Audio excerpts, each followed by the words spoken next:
Welcome everyone for this another series or episode of the Environment Dialogue here at UCTV. As I told you that every Wednesday we are here always to share knowledge, to explore very many things that in regards to environment. When you talk about environment, climate change is something which to do with life and death.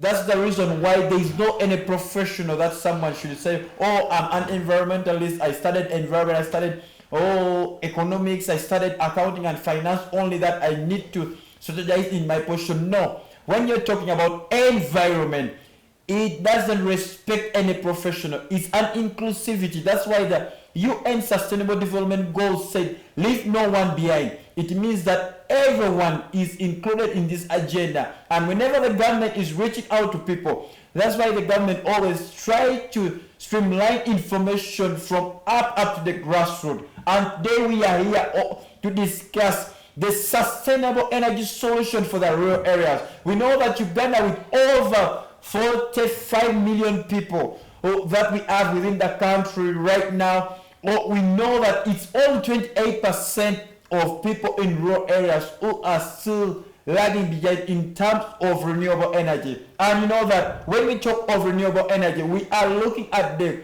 UN or the SDG goal, that's goal number 7, access to renewable affordable energy. And today we are here to diverse this, to explore this with my guests who are in the studio here today. And I'm going to give them time because it's a Christmas day. I know everyone here is enjoying Christmas. Wherever there are other people who are already back home. And thanks for taking this opportunity to, to listen to us, to view the information, you should not only listen, but you need to share with your colleagues, with your friends, or with your social media groups. If you have them, you can share with them. Even though you are in a bar, we have a provision for people who are in their bars enjoying or celebrating Christmas or wherever. You go to our YouTube, that's UCTV Environmental Dialogue, and you can stream us, you can watch this information, and you see what these people are trying to educate with us, they're sharing us, they're trying to address the information to the government.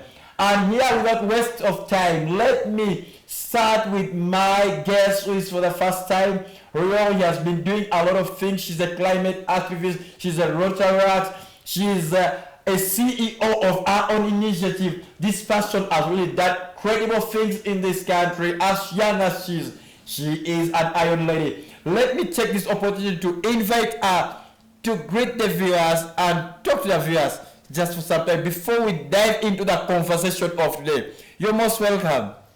Thank you so much, Dickens. Young as I am, thank you so much. Yeah. That's a bonus point.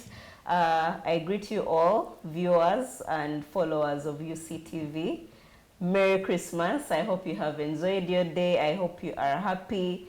I hope you are making merry in your community and with your family. My name is Regina Namugera. Yes, my background is legal. I am a lawyer, and I'm also a social justice advocate. I do a lot of work around environment, human rights, and climate justice advocacy.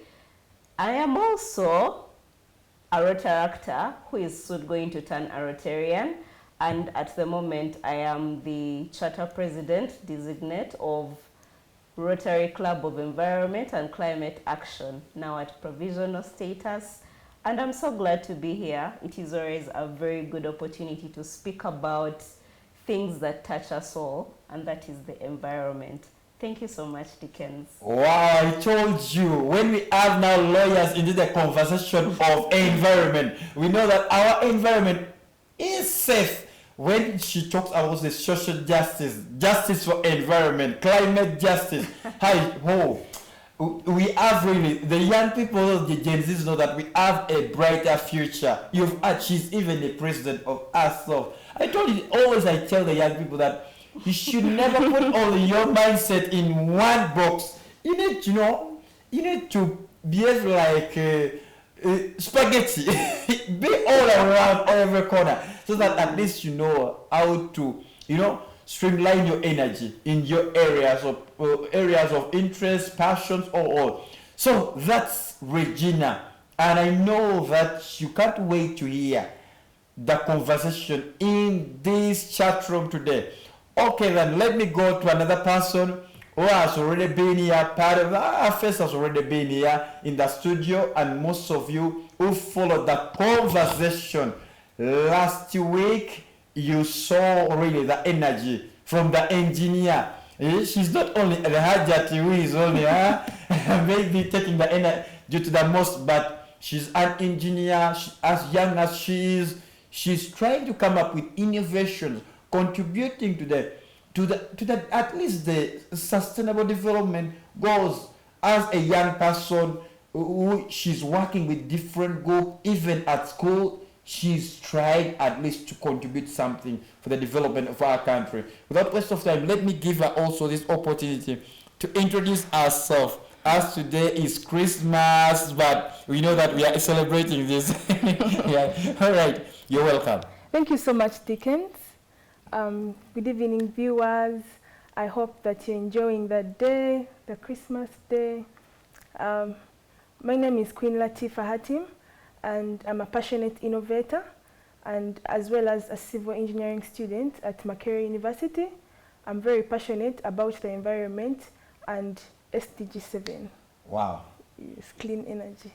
An affordable one. Yes. You have heard from the engineer herself. Someone say what men can do, ladies also can do, women can also do. And that's why we are having them here. I know that some other gender was saying that, why is Dickens today hosting on the ladies? I told you that their room is open. UCTV Environmental Dialogue is for everyone. But we look for people with passion, with ideas, and people who are already doing something in our country, in the part of Africa. Not just you're sitting there and you say that, hey, I want to be. You want, but start from somewhere. Or if you're a student, there is a lot of things that you can do. So that's it. Today, we are having this topical discussion that has always running into very many young people's mind that why is the government, we are seeing the Renewable Energy Conference being organized year after year. We are seeing our honorable, the young honorable Fiona Nyamtoro running from left to right, visiting the mining industries, and people are asking what's happening, all that. But also another context is that as a country, we know that the statistics say that it's only 28% of the rural people who still have access to this energy. And when you talk about energy, we are looking at the wind energy, solar energy, the micro hydro, electricity power. We are looking at very many things, and with the innovations, I know that she'll maybe come there. She'll share with us more innovation that we are seeing that most of the young people are coming up with different approaches, different innovations, like to contribute to this energy aspect. So, in regards to that, Regina, what is your real take about the government's program in relation to energy, or maybe the CSO spaces, like the NGOs whom you have interacted? What are really your view about all this energy when they talk about the access to a sustainable energy in rural areas? And we know that rural areas in Uganda, there are people, really, the mindset change is still a problem. People still have that, that mind that, electricity is only for the Kampala people, the city people. For them, they are still used with that, which for us in our language, we call it in our put or what. So people are different. Other people are still using even firewood. They are, different. So according to you, what are your real view about all this sustainable energy if we talk about sustainable energy in rural areas? Thank you so much, Dickens. Once again, my very first view about energy is a magic word. It is actually an enabler. Yeah. Without energy, so many things are not enabled. We need energy for literally anything, everything. Before innovation, before we have scaled up most of the things that we do today, we need energy. And I really want to commend the government through the Ministry of Energy, and also for the partnerships that they have made. Recently, I saw an ad calling for partners. That was Ministry of Energy and Triple GI, and they are doing amazing work in providing clean cooking initiatives for about 5,000 homes, over 5,000 homes in rural areas. And I also want to just point out the aspect of rural. Most people seeing us today might not have understood what the rural area is. The rural area is those places that are far from the city. Yeah. You know, each and every single day we talk about the city. Everyone is singing about the city. People are singing about Kampala, people are singing about Nairobi, people are singing about Kigali. Yeah. But what about all those other places where these people are coming from? Every single day someone wakes up and their dream is to go to the big city. Yeah. So what is left behind in the rural area? That is where we are here today. Yes, the government is doing some good work. Also, the CSO spaces is doing some really good work. I've had a chance to work with a number of organizations that are doing work in renewable energy, partnership for the sustainable development goals, like Queen Latifah said, SDG 7, SDG 11 for sustainable cities, in partnership with SDG 13 and 15. 13 is climate action and 15 is life on land. All these work all together. Now this is my view. Okay. It is a very good thing that is happening. We are moving. We are some of us are even still planning. Like you've said, in the rural areas, everything comes as a leftover to the people in the rural areas. That's true. Everything big starts in the city. See, when they're starting to plan, we are planning for the city. We are planning for Kampala. We are planning for the cities. But what about the back there? So everything comes as a by the way. Someone asked me one day that why is there no KCCA in other places? Thank you very much. Why do we not have Kasanda City Authority? Because it is going to take a while for Kasanda to actually become a city. Yeah. I was looking at Sustainable Goal 11, which is about itself says sustainable cities. You see, the rural areas, the villages where most of us are now eating our steamed matoke and luombo and millet and eshabwe. Yeah. Those places come as a by the way. See, even the SDG itself says sustainable city. Yeah. So, in the situation where these places that we are talking about today come as a by the way, what do we do? First of all, even the demographic itself is lacking.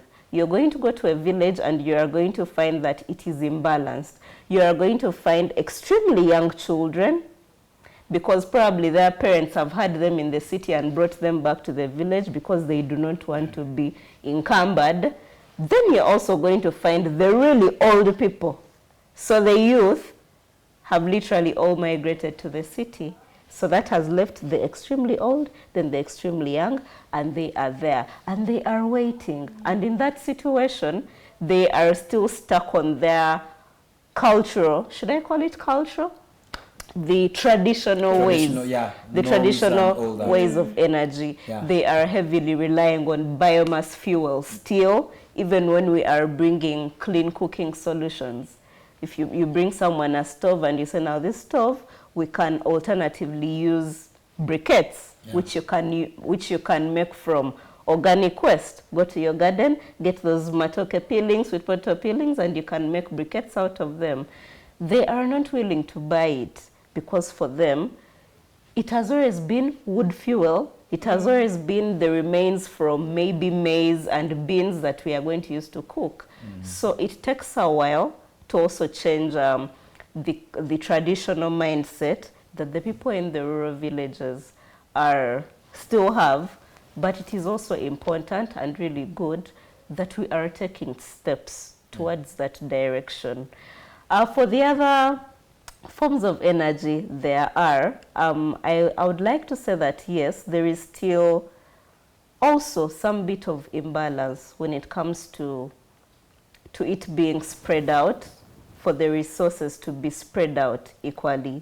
And I just want to point to the power of interconnectedness and community.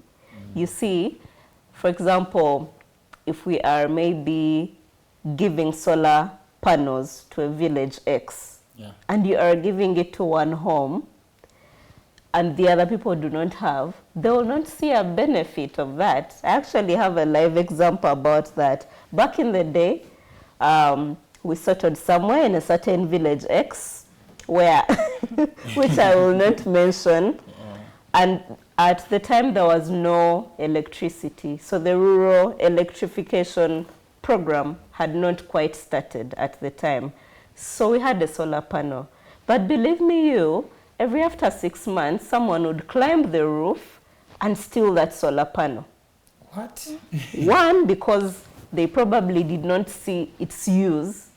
I mean, they're like, why does this person have a solar panel on top of their roof? Yet for us, we have kerosene lamps in our houses. Yes.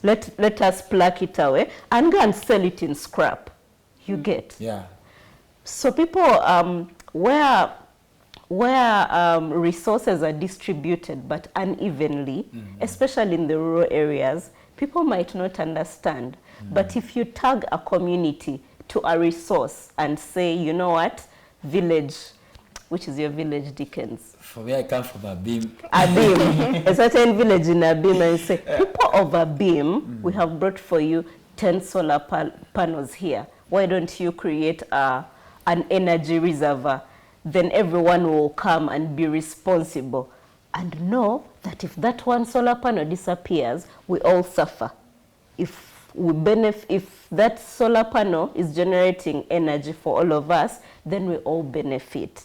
So there are quite some challenges that are still there, but yes, I'm also grateful, and I commend the efforts that government and also CSO partners are doing in heading towards affordable energy for everyone. Wow. Wow, that's I told you that you need to touch your dial with this kind of conversation. A way is flowing, the way we are exploring this together. You need not, you just need to stay, somebody says, you need just to stay calm and just make that sure that you don't miss any information that we are discussing here. All right, let me come to the engineer. Engineer, I know you've been into innovations, you've been, also traversing this country, moving and seeing. For us, as you say that we passed through that using that Tadova, which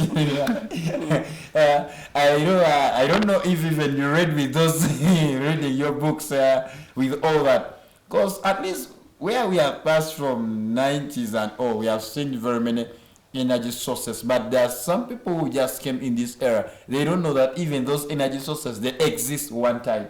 But now, according to you, do you think that the government is doing something to promote this sustainability? Because right now the sustainability is the way out to go. Is the way that's what the government right now is interested in everyone. At least we need to create something which we know that is going to be sustainable, as well as also protecting life and protecting people's property. So what do you think that really, that as a young person like you, do you think that the government is trying to do something, or maybe the government is not doing something, according to you, in regards to this sustainable energy in rural areas? Okay, thank you very much, Dickens. I think the government is trying, but a lot of effort is still required when it comes to awareness about clean cooking. The rural people are being left out, as Regina said. It's like they're not, everything, the innovations that are coming up, they're all remaining in the cities, and the rural people are not being educated about the benefits of these clean cooking solutions. They need to be sensitized and informed about these solutions. You tell them the benefits so that they can adopt them. Yeah. Yes. So, according to you, as a young person, what do you think that that really the government should do to engage, especially this? Because I know that the youth, they are the one with the energy, and with the population that that they make up over 70%. or 70% of the population of our country. So how can really the government interest these young people? Because I know that with the resources that we have in our budget, maybe also the challenge that the government is having, that they don't have enough resource. But now, for you, I've seen the innovation that people have come out. Did you expect any money, or did you get any funding from the government? No. But you people sat down and you came up with something as a solution. That right now you're trying to what? To panel bait, see that to finalize with it, and it's ready for presentation, and also see that how at least the government can come out to support this initiative that you people have started. So how can really the government interest people like you into this conversation of the clean energy, especially in the rural areas? For the rural areas, I think the government should incorporate training programs to train the people, like the youth in the rural areas, to learn how to make briquettes, how to turn waste into energy, like their agricultural waste. Like, if the government can train them and they gain those skills, they can easily gain the interest of also entering into the clean energy sector. Oh, yes. Okay. And for the funding, the government can try to interest people into innovations and supply grants to them, encourage them, like people in primary schools, because it all comes from when someone is young.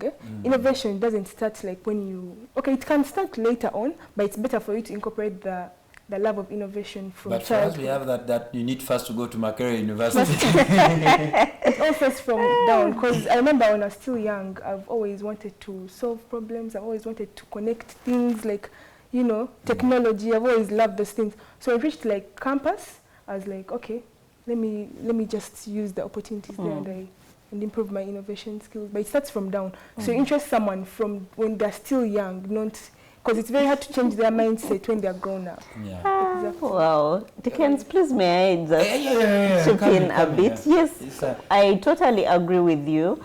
And I think innovations have not been given a big enough stage, especially when children are still young and interested. Yes.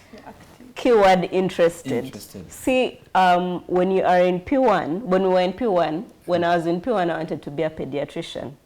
Later on, I discovered that I'm a typical artist, and there was no. But when I was young, I always saw, doctor. I can be a doctor. I can treat children. I know an injection. I know this. Yeah. Now, I think audience is still being given to those traditional professions, which people believe everyone must subscribe to eventually in order to be successful. Yeah. But the power of innovation is what is driving us today, most of us today. That's true. Today when I was coming, I actually was very, very lucky, and I was so happy that when I ordered my Faras, it was an electric border. Yeah. Who knew that we would one day board electric borders? I actually asked him, so when do you charge this machine? Well, but I don't think the stage for when children are young, I am an advocate for environmental education, even where I serve in Rotary and back in where I volunteer. And it is so important to have these values, to have people excited, to have children excited from when they are young.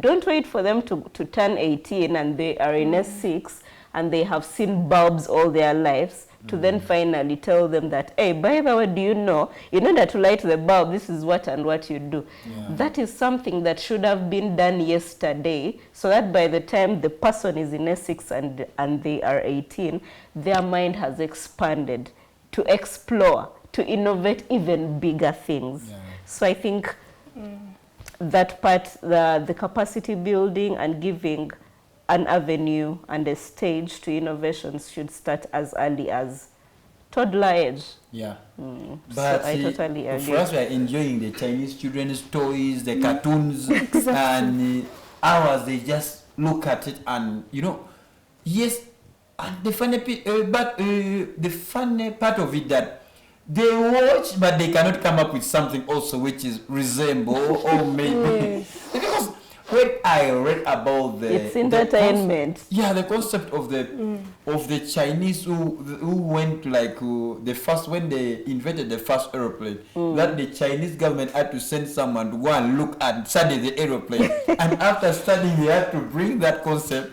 and also they made something which is what they have looked. But the problem is that I don't know why, as the government, not employ this starting from nurseries. Let them start playing with those clays rather than playing with things which are not playing with the ones which are already made or what. At least they come up. Like you see when we are young that we play that mother, father, the people come up with those toys. Why can they make them babies at least using clay? Tricking that mindset of what innovation into that. So that's the conversation. We are still coming back. We are going for a short commercial break, then we shall come back with what are the challenges that that the government also, maybe as the sector have been facing, maybe in regards to Ministry of Energy and Ministry of Energy and Mineral Development, or other sectors. We know that anything that we start, we try to embrace. There are challenges, and even as them, the young advocates, the CSO space, there are certain challenges. Or maybe is it a problem with the policy which are not favoring us as the young people, or maybe also the rural people, or maybe there are things to do with the technology transfer, which is also a challenge maybe to the rural people. So this all we are going to cover it up in the second segment when we will be back here. So don't change your dial. Just remain there as we go for a short commercial break, and we shall be back. Thank you.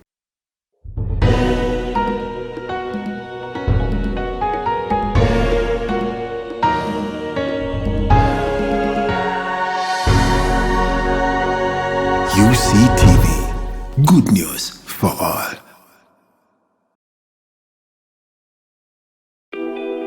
Kuleza Farm with Centenary Bank agribusiness solar loan of up to 50 million shillings for a solar-powered irrigation system on your farm. Enjoy a grace period tailored to your cash flows and loan offer amounts from 100,000 up to 50 million Uganda shillings with flexible loan periods up to 60 months. Apply for a Centenary Bank agribusiness solar loan through our branches, agents, and enjoy a fixed interest rate of just 1.7% per month. Kuleza Farm with Centenary Bank agribusiness solar loan today and watch your farming dreams come to life. Visit any of our nearest branch today or call our toll-free line 0800 200 555 or 0800 335 344. Centenary Bank. Centenary Bank is a member of the Center Group regulated by Bank of Uganda. Customer deposits of up to 10 million shillings are protected by the Deposit Protection Fund of Uganda. Terms and conditions apply. Support the Uganda Catholic Television with MTN Momo. Step 1. Dial *165*3#. Step 2. Enter merchant code 180572. Step 3. Enter any amount from 500 Uganda shillings. Step 4. Pay using MTN mobile money. Step 5. Enter PIN code and send. Step 6. You will receive a confirmation text for supporting the Uganda Catholic Television. Ronaldo down in the area, penalty! Don't miss the sports link on UCTV. Catch us every Monday to Friday from 3:30 to 4:30 p.m. as we take you into the thrilling world of sports in football. And Messi! Thuram! Mbappe! Saka shoot, deflects in, Arsenal have the lead! Netball, Nasanga taking the shot. Look at that exceptional steal. motorsports,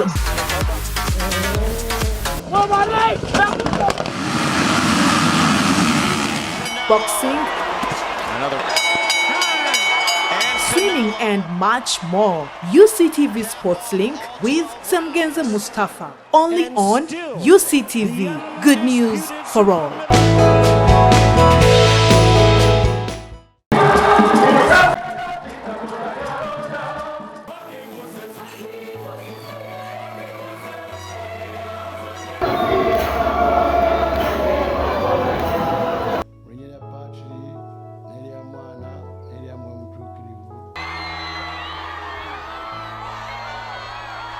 tiene que soñar. Hello and welcome to UCTV. Welcome to Connect with Mary. You're the Alpha and the Omega. The Catholic television. I'm Sunday Gloria Watch with UCTV News. We need people to pay for content.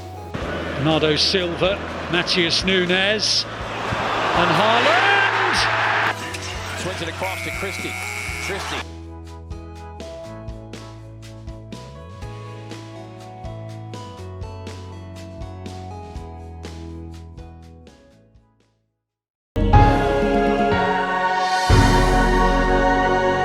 UCTV, good news for all. Oh, Susanna. Yo, what's up, everybody? My name is Rixel. Whenever it turns your lunchtime, we keep your vibes spiced always with your number one lunch show. No, I don't see it often. We entertain. I'm so insecure. Educate, interact, inform, and hold random interviews every Monday to Friday from 1:45 to 3 p.m. only on UCTV with me, your host, Rixel, the lunch vibe. Keep your vibe spiced always.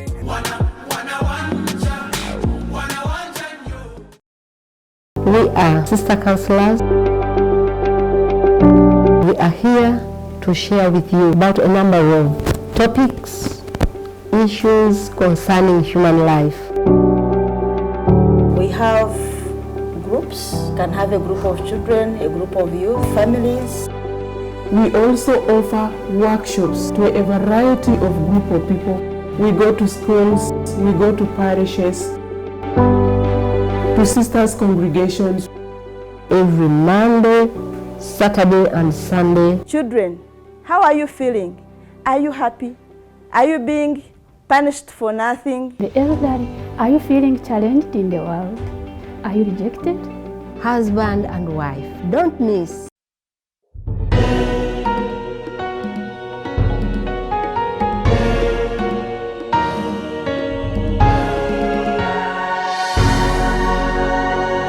UCTV, good news for all. Alright then, welcome back for that short commercial break. We are still here at UCTV Environmental Dialogue, still articulating, exploring, diverting everything that really you need to know in regards to sustainable energy solution for the rural areas. Alright then, you know the conversation was still flowing and I don't know even how the time is running so fast like this. But you know that in everything, you know that there are challenges, there are things that we need to address. And I know that this, like Regina has said, I've seen you've been hosting spaces, meeting different people, sharing their mindset, and also you were there. I saw you during the REC, that's Renewable Energy conference at Munyonyo. So, Regina, what do you think that really, what are the challenges that you think that the government is facing, or the CSO spaces that are facing, that they cannot really bring this population, these people who are staying far away from town, that other people refer them that they are people who stay, like they don't have that no village ahead, no village ahead. So how can really, what are the challenges that you think that the government is facing with these people, or maybe also from also this grassroots perspective, all these people in the villages are also faced that they cannot really embrace this energy solution that the government is trying to sell to them. Thank you, Dickens, once again. Ladies and gentlemen, I hope you're enjoying your day and festive season. To answer you, what I can say is everything good has hardships. Yeah. That is why a wise man said a journey of so many miles begins with one step. That's true. Step 1, step 2, step 3. Now I don't know what step we are on in this. I can maybe come up with a demographic later. But yes, we have made steps. But yes, we cannot ignore also the challenges. That's true. And I just want to point to that challenge that really touches my heart. And I want to speak to it. It is the interconnectedness of all these things that we want to do. I'll take an example. I've already given an example of a solar panel, but now I'll focus on the clean cooking stoves. We have been lucky. There are innovators, there are investors that have come on board, and they are advocating for clean cooking, for health, for good health, for good feeding and all that. But see a scenario where you have brought a cooking stove to a village X, and the person has no food with which to cook using that stove. So what are you going to do? You will go that day, you will install that stove. The following day, you will find that it has been divided into parts and sold so that person can get food and eat for that day. You see?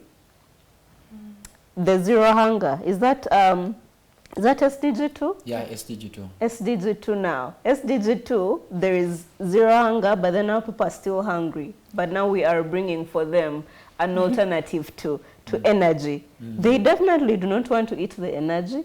Yes, they need the energy to work, but they now prefer food so that they can also use what we have brought for them.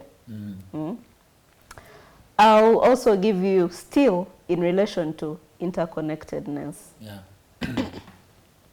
You will bring for these people maybe clean cooking. I don't know, I'm stuck on clean cooking.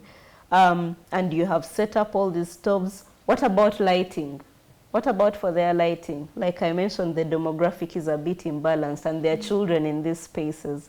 When they are not at school, they are at home, and they probably have some homework to do. What lighting are they going to use? What lighting are they going to use to carry on with the work beyond daylight? You see, the person who composed the national anthem was very wise, in fact, a prophet. He said, by sun and fertile soils. By the sun. He knew that we shall need the sun, and we need it. Today, we are almost just relying on the sun. And we're even doing solar panels to capture the rays so that we can use that energy later. But when you bring a solar panel, are you going to put it on a grass-thatched house? Is it sustainable to put it on a grass-thatched house? You cannot put it there. I'm very sure the people, the engineers structuring and setting up will be like, no, please, first put an iron roof on your hut, then we can bring for you the solar panel for free. And while that person is waiting, they're going to carry on with their kerosene lamp. They are still going to want to go and buy kerosene. And in that whole mix, the grass-thatched house might even catch fire. So all these challenges are interconnected. And I think we all need to come up. Those who are vying for SDG 2, those who are vying for clean water, those who are vying for climate action and adaptability, we all need to come in full force. Not saying that now Ministry of Energy should lead, then for us we shall come with our clean water later. No, then someone says, now you have food, have a lot of it, but then they don't have energy with which to cook it. Now they are going to spend all their days looking for firewood, which they banned them from, charcoal, which they There is an issue with the interconnectedness of all these community developments that plans that we have, including renewable energy, sustainability solutions. That's true. Yeah. Can I chip in? Yes, Madam Engineer. Yes, Regina said a good point about interconnectedness of all these SDGs. And I think that's the importance of partnerships for the goals. SDG 17. One SDG can't work alone, and you're just only minding about clean cooking, but you're not minding about food. Like someone can't be hungry and then you give them clean cooking solutions. Like it doesn't add up. Then maybe another thing, like the innovations, like clean cooking innovations, like maybe the people innovating them should also look into the cost. Like let's say electric pressure cookers. Yes, they are good and they are really energy efficient and everything, but you should also mind about if the rural people can afford these cooking solution, clean cooking solutions. Yeah. So it's also important, like as people are innovating, they should also put this into account. Yeah. Okay. In regards to that, like now, for you, from the student's perspective or the youth perspective, what do you think that really that it's also another challenge which the young people are facing? Because when you go to this, especially these rural areas, you see that these rural areas are rich with raw materials, especially things to do with briquettes making. You don't need to come to city to get like these raw materials, and these raw materials especially are in these villages. Like for instance, the village that I come from, they have a very good clay, which people use it for making pots, can be used for very many things. But you still find that they are failed to use these raw materials that already they have in place to at least contribute to a certain challenge with the community is facing. So what is it that really the big, is it ignorance, or people are stubborn, or the youth just want, I don't know. What's the problem really? I think the problem could be that maybe like those people are not trained well. They're not trained. Yes, to understand that everything I need is within where I am. Like, let me use the waste I have and I convert it to energy. Let me make briquettes out of the waste. Like, okay, sometimes it needs someone to open their eyes and educate them and let them know that they can actually use what they have to come up with something they can earn money from, or any clean cooking. But some of them, they come to Macquarie Innovation Hub and they see what Queen Latif is doing, and he goes and sits in his village comfortably without doing anything. Don't you think that really there is a problem of mindset, as she has said? Yeah. You see, Dickens also, that is very true. There is a problem of mindset and also a paradigm shift and cultural shift. Yeah. And it is so interesting that, do you ever realize that people leave the villages, the rural areas that we are talking about tonight, they go to town, but later in their lives they come back to the same place where they started. Because when they left, they felt that the greener pastures are in the city, but now they are back. There are very few people who retire in town, who retire in their city homes. There are very few. So it's now rural to urban migration, not again rural to... And it so happens like that. And I used to wonder why. Yeah. I actually saw that when you mentioned ignorance, there's an issue, yes, of ignorance for some masses, but then some knowledge has been disseminated. Yeah. But like she said, there is a deficiency, because when people have not really understood, then you cannot defend. You cannot defend something that you do not understand. That's true. If someone came and told me Queen Latifah is XYZ, and for me I know how to be ZYX, why would I defend that? I would say, no, go with whatever you think. So when people are told exactly that, you know, the things that we are going to strive for in the city, they are also here. You even give them examples. You give them a ready market.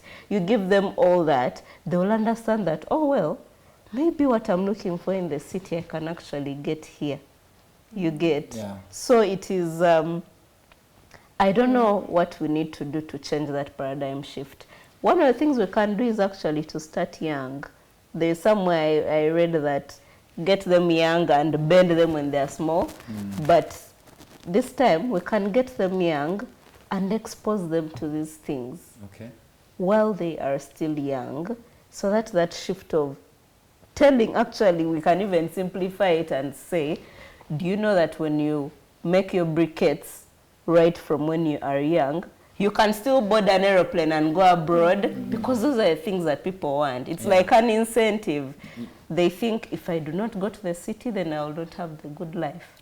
Yet most of the sustainable solutions that we can work with are in our environment. That's true. It is something we need to work with step by step.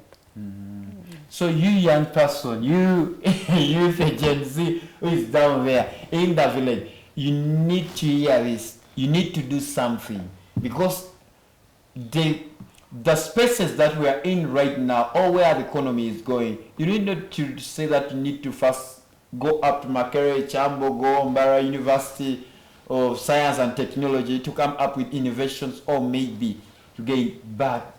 I've seen by the young people who even have not gone to school when they're coming up with certain things which are really, mind-blowing. And you see, how did this person really get all this concept and all? And when I went to Kapchora, really, I saw very many challenges how the young people were coming up certain things. Then I said, what? Now, if that person, you get that kind of mind, then you bring them in innovation spaces. And how far will really our country go? Or how far will these people really think? As you say that we need to have one day another discussion of the AI, the artificial technology. All right, to start with that. Now we are looking at, everything we know that we, in the country, in order for us to exhaust it, in order for us to carry out with our daily activities, all these innovations that we are speaking of in relation to energy. There are certain things that we need also to govern.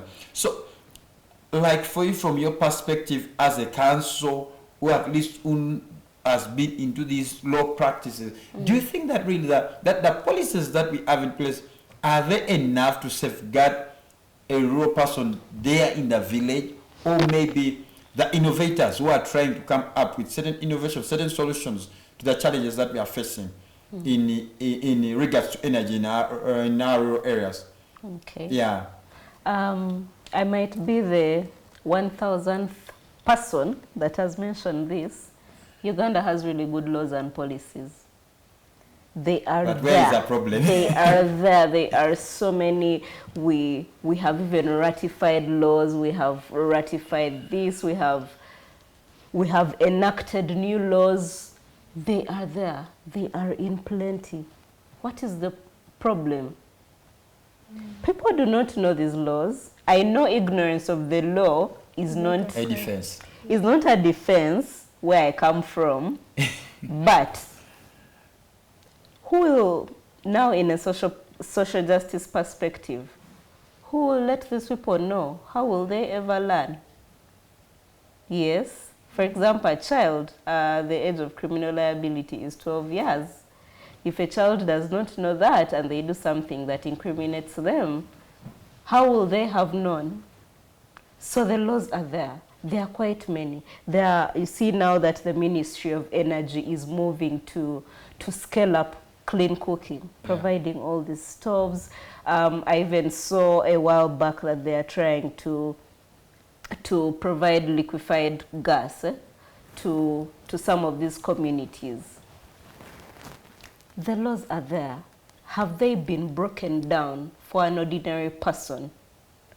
An ordinary person, not in Kampala, but somewhere in Wabigalo or somewhere, to understand, to know that, hey, there is a law for you, youth. There is a law for you, child. There is a law for you, elderly person. Recently, we celebrated the Day of Elders to mark the UN Day for Elders.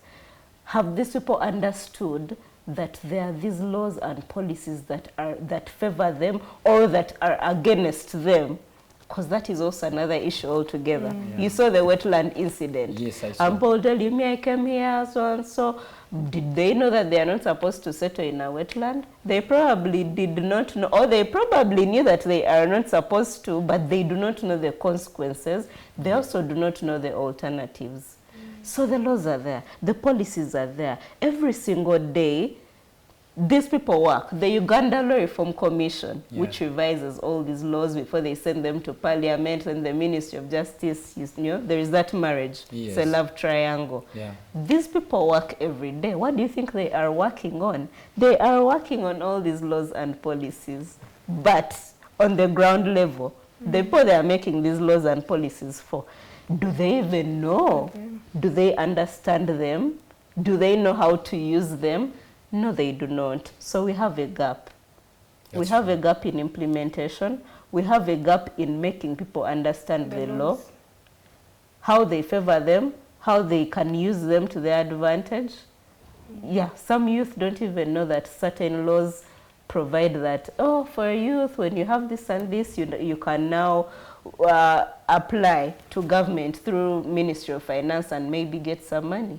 Some youth don't even know that when they reach a certain age, they can even go and represent their communities. All these things are written in the law. It is very beautiful. It is so designed. It is in our parliaments. It is in our libraries. But the people the law is made for, the policies have been made for, do not understand it. And that is a gap in our social justice module. Okay. All right then. Thank you for that. That brings me now to the question to Latif. What do you think that the government, or the CSO, the NGOs who are into this, like say that human rights, I know there are very many human rights defenders, but we are happy that right now we are having people like Regina who are coming up to say we are environmental defenders rather than again human rights and all that. So what do you think that the government should do really to make sure that people should understand these policies, these laws? Because you've seen the Chitezi saga, the Luigi saga, where even an LC1 is saying that I don't know that this thing even exists. I don't. No wonder a leader, a community leader even is now taking away from that. I don't know. Can you imagine? Yeah, a community leader, which is a very big problem. So what, and I know that even for you, even maybe some even other policies you don't know in relation to clean cooking, maybe energy solution that the government maybe is trying. So what do you think that the government really should do to reach out to the grassroots, whereby someone down there in my village, he understands all this? Yeah. Thank you, Dickens. I think the government should do a lot of outreaches, and in order to do that, they should first start from the leaders. First of all, the leader has to first understand the policies. Then when they start from the leaders, the LC5, LC up to LC1s, those people will then educate their people in the languages which they understand. Youth leaders, yes. So it all starts from the leaders at community level, at the villages. So if the government could do outreaches in those villages and educates the leaders in the villages, then those leaders can educate their people. Because people, if the leader is like let's say if the LC1 is one who has educated the local people, those local people will actually believe him. They'll buy what he's saying, than if you just come from like the city and they don't know you and you just come and start educating them. It's very hard to change their mindset if you do that. So they should first of all educate the leaders about the policies. If the leaders understand the policies, they can tell their people, the people they are leading. Okay. Yes. Don't you think that maybe the English is too much in this paper? The problem might be the English, the litigation. Like you tell someone litigation. You could be right. Say, what do you mean? Is it another animal? Could be right. No offense to fellow counsel. But that's why they will tell you, for example, when you commit an offense, and then they'll tell you, go and get a lawyer. Because that person, see, when you're going through law school, there is even a certain subject, course unit, that is about legal interpretation, legal drafting, interpreting of. It is another skill on its own. So now imagine lawyers themselves fail that same thing. But now what about a layman who has maybe never even been to school, who does not even know how to write their name or write their child's name? How will they know? So like she said, even the leaders themselves need to know this, need to be trained about this. If it is chapter 4 of the Constitution about human rights, break it down, because by the time someone summarizes it and says the right to health, they have they have gone through about 1,000 words that say the same thing. So we need to go back to these leaders of ours, teach them these things every day, and also hold them accountable. It is a give and take. You have influence as a leader, as a politician. Me, I've given you the knowledge. How are you going to influence the other people? You see, I used to think, the language is a very big problem. People need to understand these things in their own language. And when you go to certain areas, there are also certain other, because of their social makeup, they also understand a different kind of language. For example, if you go to the ghetto, you speak to someone and they'll look at you until you bring the other jargon that they understand. Mwana boy, what, all that stuff. And that is what they understand. Now this one is part of us. Yes, this one is part of us. Whatever you're saying, I understand. And there's a difference between that and English and Luganda. Yeah. So we have to use the people that we have in leadership. They were there probably because they were charismatic and they have influence now. We need to teach them so that they, in turn, teach others. Yeah. All right, then. You've heard of that, what these people are trying to say, and we are coming now to their recommendation. Let me start maybe from Queen. Queen, what are your recommendations, like to the government, to the CSOs, or to the youth there, concerning all these sustainable energy solutions? Dear youths out there, I recommend that let's try to change our mindset and move with what's going, like technology, innovations, like maybe our grandparents or the generation maybe had to change their mindsets, but us, we can easily adapt with what's going, because and also another thing, we have to leave that concept of grass is greener syndrome, thinking that there is better out there than what you have here. Use the resources you have at where you are. If you're in the village, you can use the waste you have and turn it into money.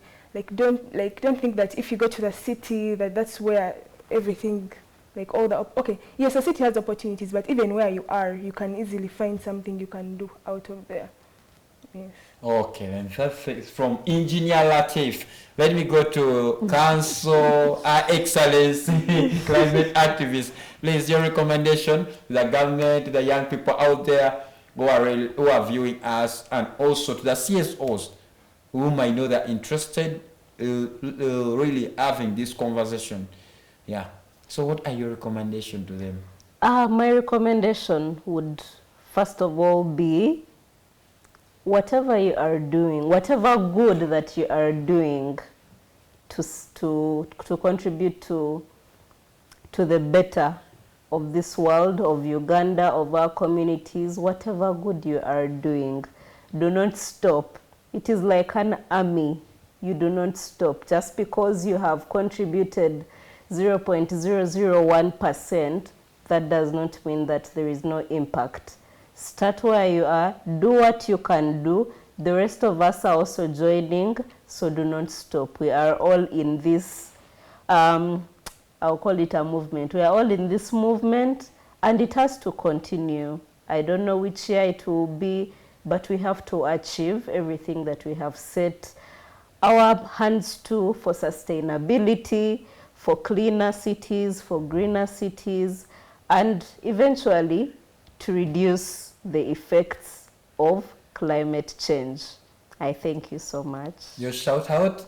The people there enjoying Christmas today, celebrating, partying. Yes, my shout out goes to everyone that is seeing us today, that is viewing us today.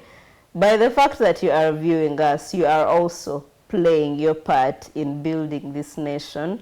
So enjoy. I wish you good health. I wish you well. Shout outs to my family and all the climate activists that are doing commendable work to ensure that we achieve just energy transition, and also so that renewable energy sits in our homes, in our communities, and eventually in this country. Thank you so much. Merry Christmas to them. Merry Christmas once again. I wish you could invite us to share in your meal, but I wish you a Merry Christmas and a prosperous 2025. Wow. She's still going to be with us here in 2025. Even next week she's still there, because she's someone who is so passionate with sharing knowledge, and we cannot lock the door for such people like her. All right, then, your shout out? My shout out goes to my friends and everyone who's viewing us, the youths, the climate activists. Keep on doing the work you're doing. We appreciate what you're doing. and keep it up. Yes. All right, then you have heard from the young people, the young mind with brilliancy, with a lot of, passions for this country, for our mother earth. As I told you that we are here really to build this country together. As J.F. Kennedy once said that you can never ask your country to do for you something, but you should ask what you can do for Uganda, the Pearl of Africa. We have reached, like today, I know you're celebrating. Please, even though you're celebrating, protect our environment. Don't destroy it. We are in dry season. I know that it's a dry spell. Don't go and again encourage someone to burn our bushes. Please be the stewards of environment. At least be, even the environment activists who have gone there to their villages. Please, at least within these few weeks that you're, or few days that you have gone to your village, get some time. At least you can do mobilization through these LCs, share knowledge, engage them. Not only leave that the political part of only it, that they always they give them time to share things to regard of only politics. You can never leave the environment conversation out of anything to do with development. That's why we are preaching about sustainability and encourage everyone that whenever you watch this message, please, the information always in our YouTube channel, UCTV Environmental Dialogue, where you can send your comments. You can even follow the conversation, share it with different groups, different friends of yours, and people we know that they can really grasp this information. You can share with them. I know that with that the information will reach diverse people across the globe, that they will at least know that they are interested in such matters like this that the young people are discussing. And our doors are always open to every person with this who has the passion to come at UCTV so that we can digest this together. And with that, I remain Dickens Ochero, always brings you this information every Wednesday, this discussion every Wednesday. And today I need to say that thank you, UCTV management, for always empowering us, for always making sure the young people have such spaces that they share their knowledge. That's why today I know that as we are going to 2025, I want to wish the top management of UCTV, that team, the ones on that set, a Merry Christmas and a prosperous 2025. I want to wish even the Caritas family, Caritas Uganda, you have done credible. Youth Goblin, you have done credible. Greek, that's Center for Research and Energy Conservation, Makerere. The reason why we are here, because of what you guys you're doing as Greek, and we cannot really keep quiet, but we want to thank you. Want to thank even IOM, different partners, that you've been working with us, like Climate Action Network, who have doing a lot of things. NFA, they have contributed into this conversation. I had Aldo here this year, and they are willing to work with us. I had Nema, Dr. Akankwasa, Mr. Ogwal, Mr. Iklai. You guys, you've been incredible. And next year, as we prepare, I know that one we are going to answer in our conversation that we are going to have next week for the upcoming environmental climate programs that are coming up in 2025. And it's through these people's visionary leadership that all these things are coming up. And that's the reason why we always say that thank you guys, thank you for making it, thank you for making us proud, thank you for empowering the community, the young people, and inviting them in certain spaces like this to share knowledge. And with that, I would like to say that a Merry Christmas and a prosperous 2025 to my family, to my loved ones, my friends. If you know you're my friend, yes, you're my friend wherever they are. I sent you these regards, I sent you these greetings, I sent to my family, to my church members, my altar members, my, people like Regina already, and to the people of our group whom we have been moving together, people whom we have been always doing this together with them, and also the El Koi family, YCC, that's the Youth Climate Council, Melissa and the group, or Walter, you guys, like people like,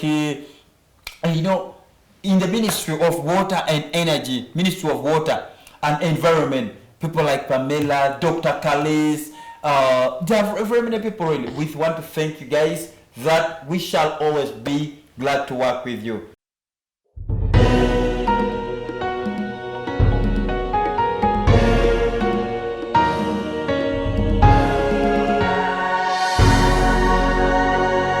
UCTV, good news for all.